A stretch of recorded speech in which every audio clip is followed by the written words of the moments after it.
Hi, everybody. I hope you're having a great evening. Tonight's Live Around 5 is how I got my good hair back and how you can get great hair too. So, how did I get it back? That may lead you to ask how I lost it. Well, when I got Bell's palsy in 2002 and again in 2017, my body was under tremendous stress, which is part of what they think may cause Bell's palsy. They're not exactly sure what causes it. And when your body goes through a serious illness sometimes or a massive amount of stress, you're going to have a lot of hair loss. We often see this postpartum after we've had kids. And in my instance, I lost about 2/3 of my hair. I have very thick hair, but it still felt like I lost so much of my hair. And in a way, especially for women, I think when we're experiencing hair loss, it's concerning. It's worrisome. Is there something wrong with my health? I in fact knew, of course, there was something wrong with my health. But you also like lose a part of your self-esteem, a part of your identity, a part of who you feel you are. Now, I don't think hair makes the person by a long shot, but it is part of our overall makeup. Just like having part of my face paralyzed felt that way as well, right? I don't look the way I used to look. And so part of what I did is figure out what led to good hair and how I could get my good hair back. And so I've got 5 tips for you that are really easy. The first thing is simple, it's about time. Often, with what's called telogen effluvium, which is when you lose hair due to stress or physical illness, it's about 6 months before you start to see your regrowth again. It typically resolves itself. There are occasions where you see it last longer, but in general, it's going to resolve itself. So, since stress is somewhat at the root or a cause of that, it's really important to know that good hair is not going to happen overnight, that it does take time and that that's okay. That's normal. The second thing is consistency, right? I didn't go nuts and say, okay, well, what do I do? Let me get in some extensions. Let me try a new hair color. Let me try drastic products. I stayed consistent with the things that I knew worked for me. So if right now you've got healthy hair and it's doing wonderful, keep doing what you're doing. If you don't, look at kind of what you could do to be more consistent in taking care of your hair. The third thing I would say is make sure you're dealing with quality. And the first place to start with quality is going to be your hairdresser. I've been seeing the same hairdresser for many, many, many years, and she understands the science behind hair growth, scalp health, hair color. I color my hair, she colors my hair. So, what is a safe way to do that? And what is a good color range to stay in? I know that I've seen people who don't invest in quality and they end up spending more money over time. I'm not talking about spending millions of dollars on your hair or tens of thousands of dollars. I know there are a lot of people that do that.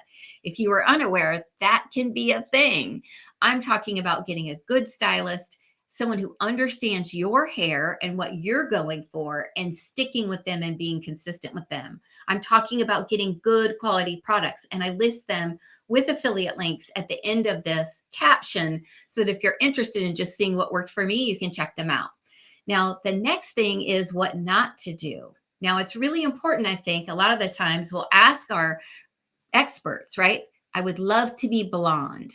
That's not an interest of mine, but I have dark haired friends who try to go very blonde, and it really can damage your hair if you're not doing it the right way. If you decide to go blonde and then dark and then blonde again, that can be bad as well. Being inconsistent can be bad.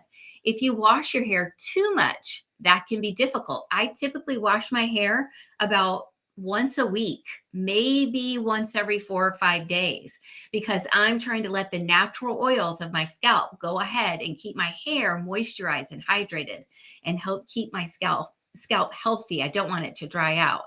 So don't do anything drastic chemically or, in terms of color or in terms of washing every day if you can help it. Now, if you've got the type of hair where you're like, look, if I didn't wash my hair every day, it would be a grease pit. I totally understand that. There is such a thing as hair training where you can actually train your hair to go longer in between your shampoos. And that's something you could Google. There are people who will teach you how to do that. And that might also save you time and energy, right? As well as money. If you're not washing your hair as much, you can afford to spend a little more money on the products that you're going to be putting into it. And then the fifth suggestion is to address your scalp health. My husband was extremely sick during COVID and, in fact, lost most of his hair. and it was not coming back. It was extremely thin. You could see straight to his scalp. And so I follow an amazing lady on Instagram, Danny Austin, and we got her new product called DIVI because Danny experienced hair loss and trying to manage getting her hair healthy. So she created this product specifically designed to address scalp health. And it's simply a little fluid that you put on your hands, all natural, and you rub it on your scalp.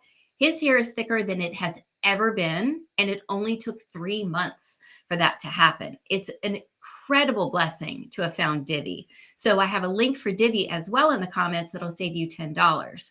The bottom line is if your hair is struggling, it makes a real impact on you. You're going to spend more time trying to figure it out. You might be spending more money to figure out when you could check out these simple and easy products that may be helpful and this advice. To go over the products, the shampoo that I use is called Bumble and Bumble Gentle Shampoo. I actually started using it over 20 years ago, and it's just always done me right, so I've stuck with it. I also use the Bumble and Bumble Rich Gentle Conditioner. Those links are in the caption. When I dry my hair, I use a tiny bit, and I do mean a tiny bit of Lonza neem oil. And then I'm going to use a hair dryer like the Babyliss hair dryer. I love the idea of a Dyson, but I'm not going to spend that money on a Dyson. And I found the Babyliss to be much more affordable. It also, because of the nanotechnology in the Rapido model, I was able to save about 20 minutes every time I do my hair because it dries it so much faster. And it's actually much smoother when I use that hair dryer. I also use their rollers, but if you want a less expensive roller option, good old Clairol is what I used for many, many, many years.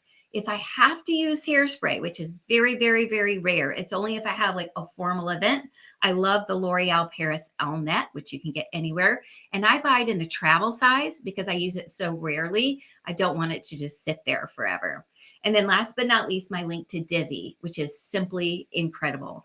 If your hair is really bothering you, get with a hairdresser that can help walk you through what works for them. And if you know what works for you, share it with your friends too, because I think we all have to stick together sharing things that make a big difference. In this occasion, consistency is important as well as less being more. Don't be messing with it all the time. Let your hair rest and let it grow healthy and exactly the way you want it. I hope this has been helpful. I get a lot of questions about my hair, and so this will be my go-to video for you guys. I'll also be putting these links in my Instagram highlight, so if you didn't catch all of this video, you can catch it over there. I hope you have a great night. I can't wait to see you back here tomorrow, live around 5.